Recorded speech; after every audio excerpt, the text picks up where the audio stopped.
All right, guys, how we doing? This is Keith with Johnson Custom Leather LLC, and today we're going to be talking about Frank's boots, particularly the lineman boot that I got, and we're going to do a 130 plus hour break-in update, and that's what we're doing.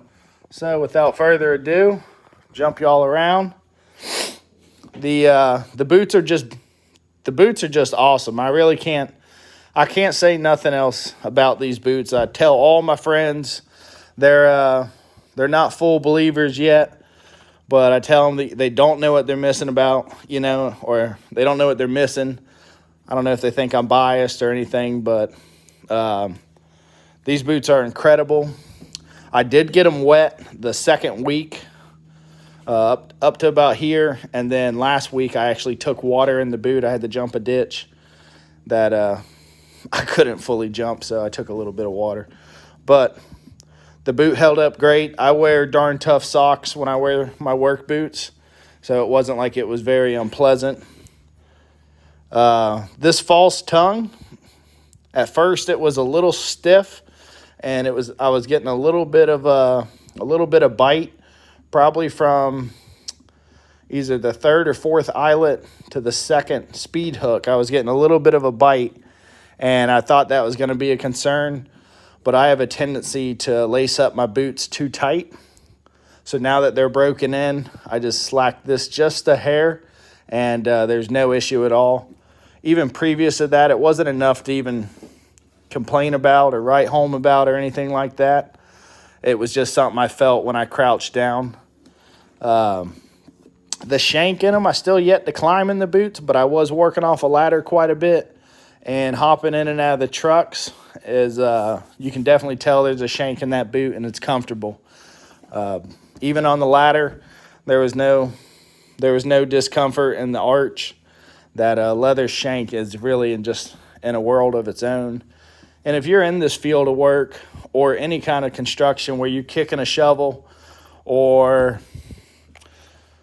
hell, anything really that you're just beating up your feet, I would suggest the shank. I mean, they say it takes down the flexibility of the boot, but really, I mean, the only part I see, maybe just because I've been wearing lineman boots for so long, this part here, that little flex we're getting right in this area, and then the toe.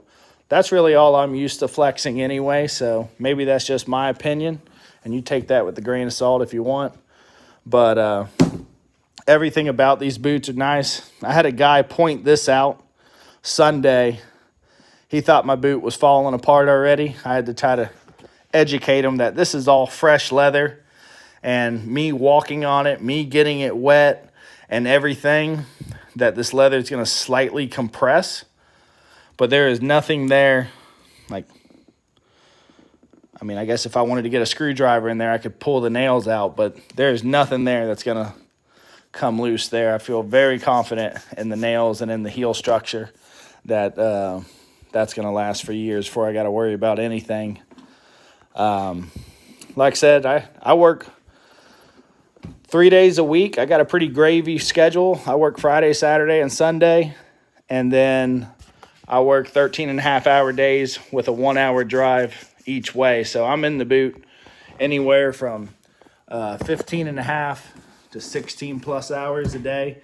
And when I get home from work, these aren't the first things that I take off. Sometimes I find myself just kind of lingering around in the shop and before I actually take them off. And that says a lot about a boot, especially the brand or the maker, I mean, everybody makes good boots, but the way Frank's made this boot was just in a league of its own. It really is. 10 out of 10. I would highly recommend Frank's, to the point that so much that I've even bought 2 more pairs of Frank's boots. I actually just bought a pair today. I was talking to Frank and kind of going off of his professional opinion on what would be best for me. I bought a pair of Wilshires just for kind of like going out date night, kind of like a lightweight casual boot.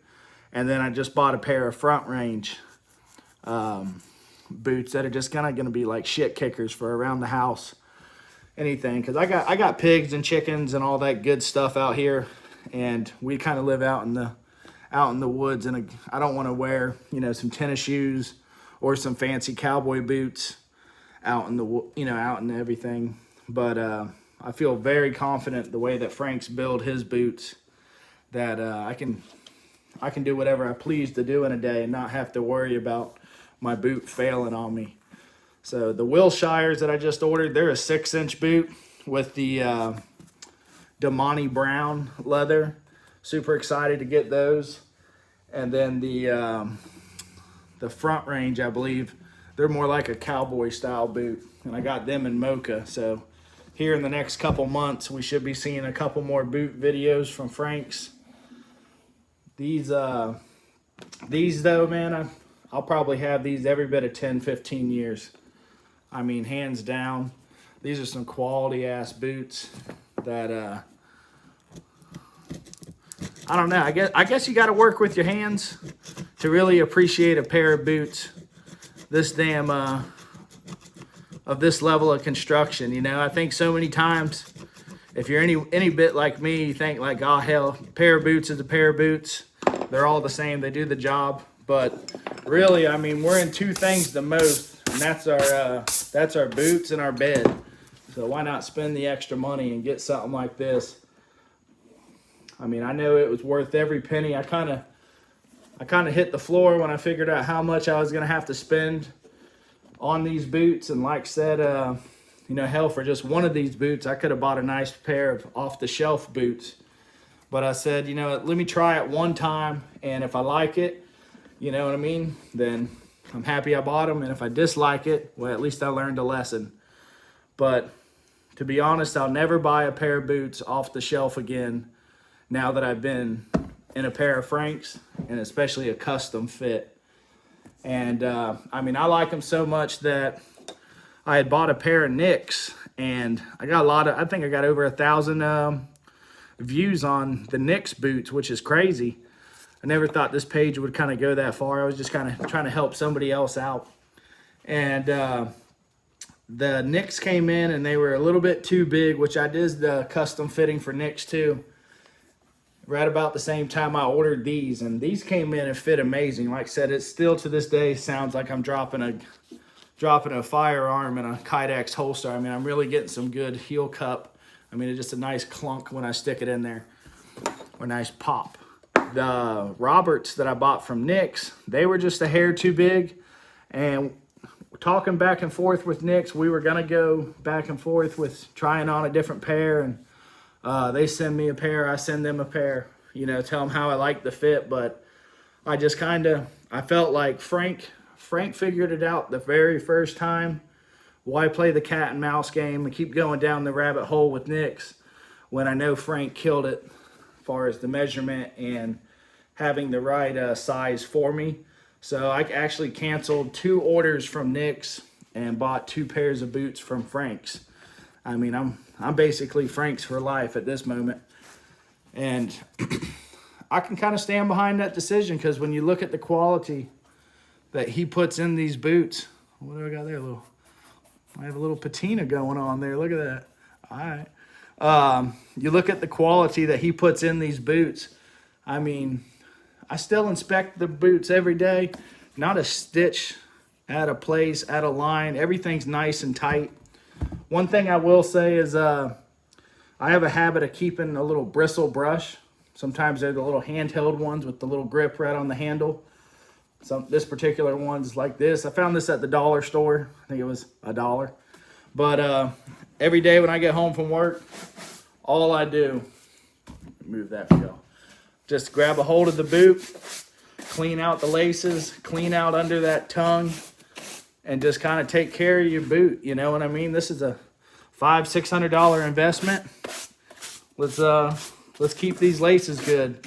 You know what I mean? Maybe in about a couple weeks, I'll pull my laces. I'll get under this false tongue. I'll blow all that out, brush all this stuff out, and take real good care of them. Probably once, about 2 or 3 more weeks, I'll get me some Oberknopfs, and I'll put some Oberknopfs on the boot. I wanted to do it right off rip, but it said not to. And I'm a big fan of doing it right off rip just because it helps to break in. But I figured spending this much money, let me take Frank's word for it, because it is what he does. So I'm letting the boot break in, and then, like I said, in about 2 more weeks, I'm gonna hit it with some Obernoffs. I thought I had a jug sitting around here. Yeah, here it is. You get this stuff off eBay. You can buy it from Frank's. You can buy it. Hell, you can buy it anywhere you want. You don't have to use Obernoffs. You can use anything you want, but I like using this heavy-duty LP cream. It's basically like beeswax. Or you can make your own. It's not that hard. I used to make it when I first started the business. But like I said, 130 hours in the boot. The best damn boot I've ever owned. And I can tell it's going to last for years. Another thing on the boot is this thing gets attention. Like when you step out of the truck, yeah, some of the guys give you a little hard time. You know, like to call these eyelashes or whatever. They don't understand the purpose for it, and that's fine. They don't have to. But, I mean, the boots just look good. I mean, when you step out and you're actually working, not only is the comfort and the ankle support and the arch support amazing, but they serve the purpose to the full extent. And that's about all we're going to cover today. It's like 90-something degrees. It's like after 9 o'clock at night. I'm fucking sweating. I just come out of the house to do this video, and now I'm sweating. So you're welcome for that. But I'll do another update probably when I do the first cleaning on the boots.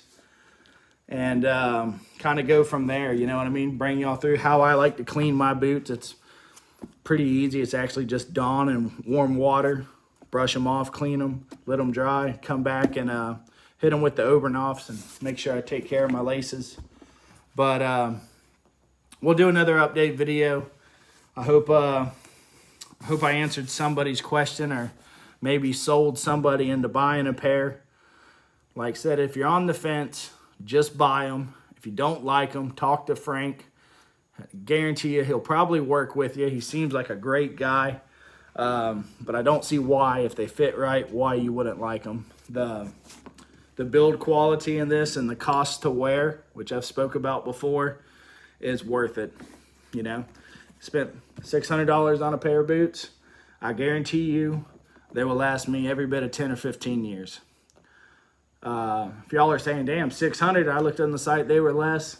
I've got really big calves, so they had to custom my upper to fit my foot, or else they would have been way too wide. So I actually had to have a special upper made for here, just because of the size of my ankle and my calf, which I never knew. All the other boots I had, they always smushed down like this, and that's probably because my calf was just compressing them.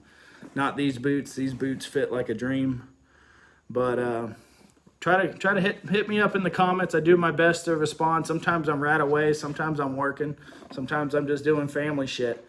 But let me know if there's anything you want to know or anything I would have done different or what. And let me know what you think about the video. Like, subscribe, don't. I don't care. Not really here for that. But either way, these are my boots, and I'm proud of them. And thank y'all.